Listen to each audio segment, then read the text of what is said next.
Debate on motion 6977 in the name of Jim Fairley on male suicide in Scotland. The debate will be concluded without any questions being put.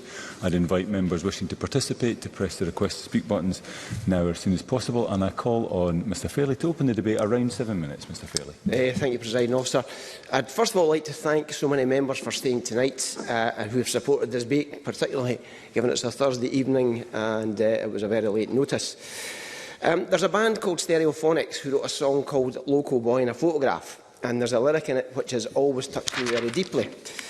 It goes, all the friends lay down the flowers, sit in the bank and drink for hours, talk of the way they saw him last, the local boy in the photograph. Presiding Officer, every one of us in this chamber have at least one local boy in the photograph. And when Kennedy Jones wrote those lyrics, he was writing about a 23-year-old lad called Paul David Boggess, who Kelly described. He said he was a really cool kid. He was a good-looking kid. He was kind of one of those ones that you looked at and thought, he's got it all. For me, Neil, Dino and Gav all had their times, and I can remember when I saw every one of them. I saw Neil as he and I talked when a very beautiful young lady walked across the road in Perth High Street. He remarked how beautiful she was, and I then told him that we were actually a couple. That beautiful young lady became my future wife when we had our kids. And I've often reflected on that moment because it always struck me that two young guys in their 20s, with it all out there in front of us, with so much to come and where our lives then took us. Neil was a good-looking guy, full of fun, outward confidence, and he had a great voice. And he would sing in the pub where I used to work on a Sunday. His voice was amazing. And all his close pals called him Fluffy. And I never thought to ask why, but I afterwards wished that I always had. And I bet they would sit in the banks and they'd have recalled why they called him Fluffy and laugh at whatever it was that brought about that nickname. With Dino, we were on the Tartan Army trip, and Dino's fancy dress outfits were legend. You can just imagine some European city invaded by the marauding hordes of tartan-clad Scotland fans, singing songs, drinking copious amounts of local refreshments, and having loads of fun as the locals stared on in wonder. And then they'd see Dino, dressed up as either a Pink Panther, Spider-Man or a gorilla, louping around, entertaining folk wherever he happened to bump into them, and I mean that quite literally. He just made folk laugh. He was also a great football player. I played alongside him at school. I was never a great football player, I have to point that out for all the guys in Perth going, aye, right, Fairley. I was never a great football player. I played alongside him at school, and he was a guy that drove everyone on. Steely determination to win every ball and every game. And he was a year younger than me at school, but on the park, he was someone that I genuinely looked up to and admired. I met Gav for the last time in Tesco, and he was raging against the injustice of what the Tories were doing. He had not long lost his dad during COVID, and I was telling him about how ill my dad was, having contracted it and then taken delirium. Now, we were talking about how we'd get back to normal, whatever that was going to be, but we parted in very good spirits, both talking about our absolute determination that things were going to get better and we would be an independent country. Sorry, guys. Gav was that paradox of a flawed, tortured guy, immeasurably kind, funny and generous to a fault.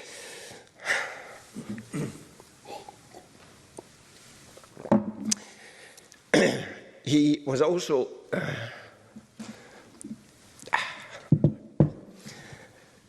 a fabulous musician.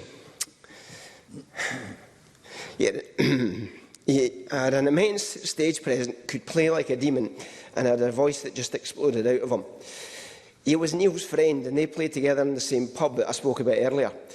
And it may have been nearly 30 years of a gap between their loss to suicide, but they had the same devastating effect on those closest to them, and quite simply it should never have happened.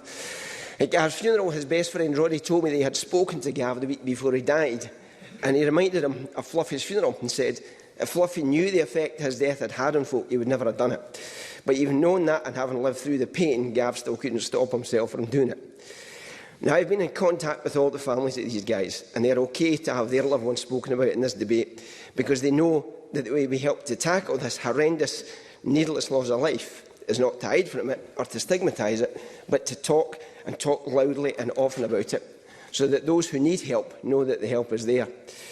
So that brings me on, Presiding Officer, to what we do about the risk of death by suicide and the means of allowing us to help prevent it.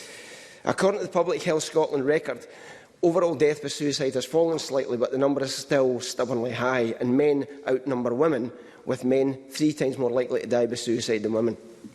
The reasons for people taking their lives are complex, but many of those who die are known to the mental health services before they're lost.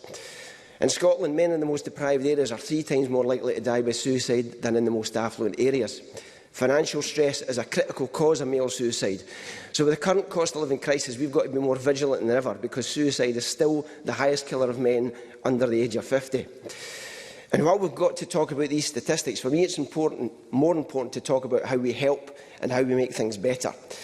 The Government have a policy in place, and I will leave it to the Minister to talk to that policy. But there are other things that are so vital in helping men who are in crisis. Andy's Man Club.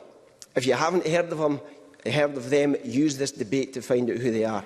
A fantastic organisation, once again, born out of the tragic loss of a 23-year-old Andy Roberts, who died from suicide in 2016 in Halifax.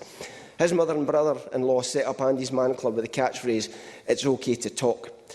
The Samaritans are another fabulous organisation doing some great work, and have done since I was a boy. My mother used to be on the late-night phone calls from folk in real distress, because this is not a new problem. So what do? In our positions as MSPs, we've got a role in making sure this conversation continues tonight, tomorrow and continuously, so that more lives are saved. Raising awareness and removing the stigma of suicide so that we can talk about it openly is critical. It's my intention to organise a Parliament reception later in the year, so that we can bring folk together and do as much as we can to continue the conversations that will help to save more lives. We should treat... Absolutely. Claire Adamson. I thank Mr Fairley for bringing this debate and for taking the intervention. Would he welcome the interventions of Motherwell Football Club and their trust, and the fact that they have got suicide awareness on their strips and have done so much in an area that where I live and where, unfortunately, I know so many people who have succumbed to this, and does he welcome that initiative from Motherwell Football Club to encourage people to talk? Jim Fairley. Yeah, absolutely, I would welcome that, and I would encourage every football club to do exactly the same thing throughout Scotland. However, we should treat tonight's debate as just the start of more to do as this Parliament recession progresses, so that there aren't more families and friends talking about the local boy in the photograph. Thank you.